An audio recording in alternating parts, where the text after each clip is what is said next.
Salam alaikum, bonjour. Alors, marhaba bikoum fait de la nouvelle plateforme qu'on va utiliser, donc une plateforme d'enseignement en ligne. Donc, comme vous le savez, actuellement, les conditions exigent qu'on utilise une plateforme en ligne. Alors, je vous souhaite la bienvenue dans ce cours et on commence, Inch'Allah. Alors, dans cette partie, on va voir ensemble l'utilité d'un outil de présentation de communication très très important et largement utilisé dans le monde. Il s'agit d'un outil qui fait partie de la famille Microsoft. Vous le savez très bien, donc tout le monde connaît le Microsoft Word, Microsoft Excel. Donc aujourd'hui, ce qu'on va voir, c'est le Microsoft PowerPoint. Alors cet outil-là, ce logiciel, le PowerPoint, c'est un logiciel qui permet de faire passer des idées et de faire bien sûr partager des informations. Et ça se fait de manière multimédia. Donc lorsqu'on dit multimédia, on veut parler des images, du texte, des vidéos, des animations. Et tout cela, bien sûr, dans un cadre graphique et très très convivial. Alors, c'est un outil que je pense assez simple. Donc, vous n'aurez pas des difficultés bien sûr à apprendre. Alors, je vous souhaite bonne continuation dans le cours. Donc, et on va voir bien sûr la deuxième partie. Alors, dans cette partie, donc, on va voir comment lancer le logiciel PowerPoint. Donc, il s'agit bien sûr d'un logiciel qui s'installe dans Microsoft Windows. Donc, tout le monde connaît comment manipuler Windows. Bon, on va faire un petit rappel. Donc, juste pour lancer un programme n'importe lequel, d'accord? Donc, il faut cliquer sur le bouton démarrer, sinon, voilà, vous appuyez sur la touche démarrer de votre clavier et vous tapez POW. Ok, donc directement, vous allez trouver le logiciel PowerPoint. Donc ça, peu importe la version. Ici, par exemple, j'ai le 2013. Vous pouvez utiliser le 2016 ou le 2010, comme vous voulez. Alors, une fois que c'est fait, donc on voit bien qu'ici, on peut choisir parmi les projets qui ont été déjà réalisés. On appelle ça l'historique, dans la liste récente. Et dans la partie centrale et droite, donc on a les modèles qu'on peut utiliser. Donc, ce sont des modèles prêts à être utilisés, ce qui est très très intéressant. Comme on peut bien sûr choisir une nouvelle présentation. Alors, les thèmes qui sont ici sont classés par type, présentation, nature, éducation, etc. On peut aussi travailler en ligne. Si vous cherchez un thème particulier, il faut le rechercher à partir de là. Alors, pour ma part, donc, je vais prendre une nouvelle présentation vide. Et vous voyez que là, donc, il y a une grande ressemblance entre le PowerPoint et entre Excel, par exemple, ou entre Word. Donc, il s'agit toujours des rubans qu'on retrouve à chaque fois. Donc, l'accueil, l'insertion. Bien sûr, ils sont un peu spécifiques par rapport à la matière que vous allez, ou là, à l'outil que vous allez utiliser. Alors, la différence majeure, c'est que là, on ne parle pas de pages comme Word, on ne parle pas de feuilles, hein, mais on parle de diapositives. Donc vous voyez bien qu'ici en bas, on voit diapositive 1. Ça veut dire ce que j'ai ouvert ici, c'est une diapositive, ce n'est pas une page. Alors ce que je vois là, c'est bien sûr le contenu en mode design. Je suis maintenant en mode diapositive, donc je peux créer, c'est un mode atelier. Okay. Par exemple, ici, je vais faire un test. Donc je vais écrire, par exemple, bienvenue chez PowerPoint. Ok. Alors, ce que j'ai fait là, donc j'ai ajouté un petit titre, ok, question de faire un test. Et ce que j'ai fait, donc ça appartient bien sûr à la partie diapositive. Alors, c'est quoi la différence? Donc, vous allez me dire, ok, donc on peut faire ça sous Word ou Excel, mais ici, au fait, on peut basculer vers un autre mode qui est plus intéressant, le mode présentation. Alors, pour le faire, donc vous avez dans le menu diaporama, d'accord? Vous pouvez bien sûr lancer votre diaporama en cliquant ici ou en choisissant la touche F5 de votre clavier. Ok.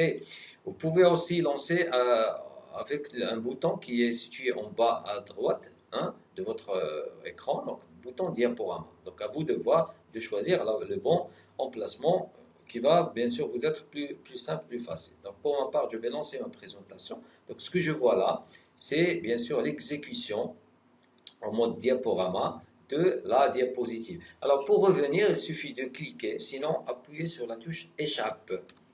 D'accord? Alors, ce qu'on a vu maintenant, c'est c'est quoi le PowerPoint et comment le lancer et comment, bien sûr, faire la prise en main. Hein. Et la différence avec PowerPoint et les C'est autres qu'on va logiciels. ajouter une D'accord? nouvelle Donc, nous allons maintenant diapositive à la passer à la suite. présentation Donc, qu'on a déjà commencé.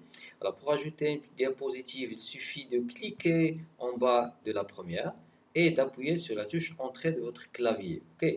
Sinon, vous pouvez utiliser le menu Insertion et le bouton Nouvelle diapositive. D'accord, ça va donner le même résultat. Alors, à partir de ce moment, on peut créer le nombre qu'on souhaite de diapositives. Donc, ça dépend du contenu de votre présentation. OK? Alors là, je vais saisir mon texte. Sinon, donc il est déjà préparé. Alors, ce texte-là, je veux le disperser, je veux le répartir entre plusieurs slides et c'est très conseillé de ne pas charger une diapositive avec beaucoup de texte. Donc, ce que je fais, c'est que souvent, je fais couper le texte, la partie que je souhaite mettre dans les autres diapos. Par exemple, ici, je vais ajouter la troisième et je vais coller. D'accord? Je coupe aussi cette partie-là. Je vais couper et par la suite la coller dans la dernière diapo que je vais faire pour cette présentation. Alors, je vais ajouter quelques titres rapidement. Je vais faire simple. Donc, PowerPoint. Même chose ici avec une suite. Et la dernière.